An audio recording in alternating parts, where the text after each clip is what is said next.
할렐루야. 오늘도 주께서 우리와 함께 하실 줄 믿습니다. 그리고 주님과 동행하는 하루가 되시기를 축복합니다. 오늘 본문을 보면 예수님께서 부자는 천국에 들어갈 수 없다라는 말을 무려 2번이나 반복해 하셨어요. 그래서 이 말씀만 놓고 보면 부자는 천국에 갈 수 없는 거죠.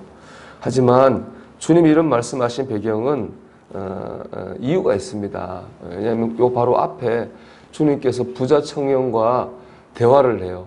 부자 청년이 예수님께 옵니다. 주님, 어떻게 하면 영생을 얻을 수 있겠습니까? 이 부자 청년은 돈도 부자지만 어릴 때부터 율법도 잘 지켰습니다. 돈도 많고 율법도 잘 지키는, 누가 봐도 부러울 것이 없는 삶을 사는 그런 청년이었습니다. 이 청년의 문제가 있습니다. 뭐냐? 영생에 대한 갈망입니다. 영생의 삶을 소유하고 싶은데 이 어떻게 하면 되는지 그 문제가 해결되지 않는 거죠. 그래서 예수님께 왔습니다. 예수님을 보자마자 그 청년의 문제가 뭔지 알았어요. 영생에 대한 열망은 있는데 그 열망보다 재물에 대한 집착이 더 큰 거예요. 그래서 주님이 그거에 대해 지적을 하셨습니다. 내 재물을 먼저 포기해야 된다 말씀하신 거죠. 그러자 그 청년은 영생 때문에 주님을 찾아왔음에도 불구하고 재물을 포기하지 못해서 슬픈 기색을 하고 돌아가고 말았다는 것이죠. 그래서 그런 배경에서 주님이 이 얘기를, 부자에 대한 얘기를 한 겁니다. 여러분, 언제 우리가 영생의 삶을 소유할 수 있습니까? 내 인생의 주인이 바뀌어야 됩니다. 내 인생에 다른 것이 주인이었다면 그것도 없어지고 예수님께서 내 인생의 주인이 될 때 우리에게 영생의 삶이 주어지는 겁니다. 재물, 쾌락, 내 인생의 주인이었던 것을 내려놓고 주님을 바라볼 때 우리는 영생의 기쁨을 누립니다. 천국도 마찬가지죠. 천국, 하나님의 나라는 어떤 나라냐? 하나님이 왕이 되는 나라예요. 하나님이 주인이 되는 나라입니다. 내 삶에 하나님이 주인이 될 때 하나님의 나라가 우리 가운데 임하게 되고 경험되게 되는 것입니다. 이 말씀을 묵상하면서 여러 생각을 해봤습니다. 왜냐하면은 요즘에 참 경제가 어렵잖아요. 이렇게 해서 부자가 되는 게 문제가 아니라 생존이 문제가 되는 그런 상황에 처한 사람이 참 많이 있죠. 그래서 이 말씀을 어떻게 적용해야 될 것인가를 한번 생각해 봤어요. 근데 생각하면 할수록 이런 생각이 들어요. 말씀의 원리는 동일해요. 잘 될 때나 안 될 때나 원리는 동일해요. 그건 뭐냐? 하나님을 바라보는 일이에요. 하나님이 주인이 되는 것입니다.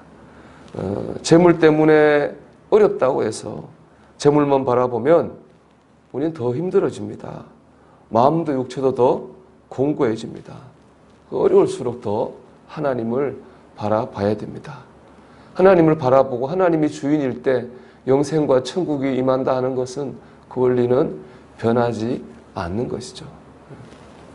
홀리데이인 호텔의 창업자 캐머스 윌슨의 얘기가 생각이 났어요. 그는 제재소의 직원이었는데 어느 날 갑자기 그전에 어떤 언급도 없이 출근했더니 책상 위에 해고 통지서가 있었어요. 그날 그냥 생각지도 못하고 회사에서 해고를 당한 것입니다. 그럼 화가 당연히 났죠. 해고당했다고 하는 상처, 자기를 자른 직장의 상관에 대한 복수심이 끌어올랐어요. 해결이 안 돼서 집을 가출했어요. 몇 달을 방황했는데도 해결이 안 됐어요. 집으로 돌아왔어요. 돈을 다 쓰고 돌아온 건 아내에게, 여보, 내가 다 노력해봤는데 도무지 이 상처와 분노가 가시지 않아 해결이 안 돼. 나는 죽을까봐 그렇게 얘기했습니다. 그의 아내가 그 남편에게 이렇게 말합니다. 여보, 당신이 다 해본 것 같지만 한 가지 시도해보지 않은 일이 있어요. 당신은 당신이 처한 문제에 대해 진지하게 하나님께 기도해 본 적이 없잖아요. 그렇게 기도를 권면해요. 아내 이 한마디가 그에게 큰 감동으로 다가왔습니다.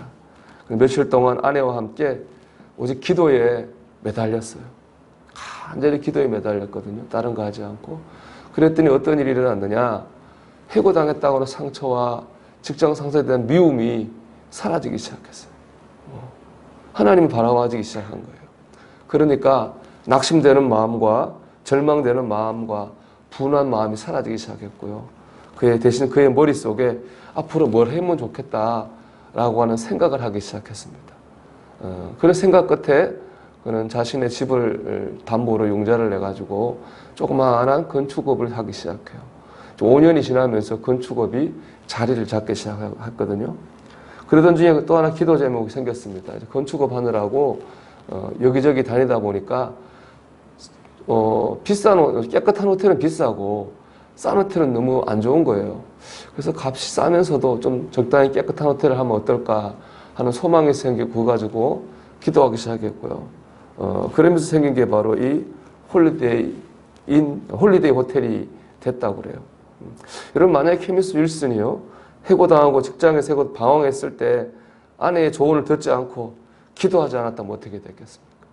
계속 아픔과 분노에만 쌓여 있었다면은 그거 뭘 할 수 있었겠습니까? 그건 아무것도 하지 못했을 거예요. 새로운 아이디어나 용기도 가지지 못했을 것이고 고난을 극복할 수가 없었을 것입니다. 우리는 잘 될 때나 안 될 때나 주님을 바라봐야 됩니다. 우리의 중심에 주님이 계셔야 되는 거죠. 그럴 때 영생의 기쁨을 회복하고 주님의 능력을 경험합니다. 사랑하는 여러분, 오늘도 여러분 주님을 바라보십시오. 여러분의 삶이 잘 돼도 주님 바라봐야지 교만하지 않는 것이고, 안 돼도 주님 바라봐야지 힘내서 새로운 일을 할 용기를 얻게 될 것입니다. 오늘도 주님을 바라보는 하루가 되시기를 주의 이름으로 축원합니다. 기도하겠습니다.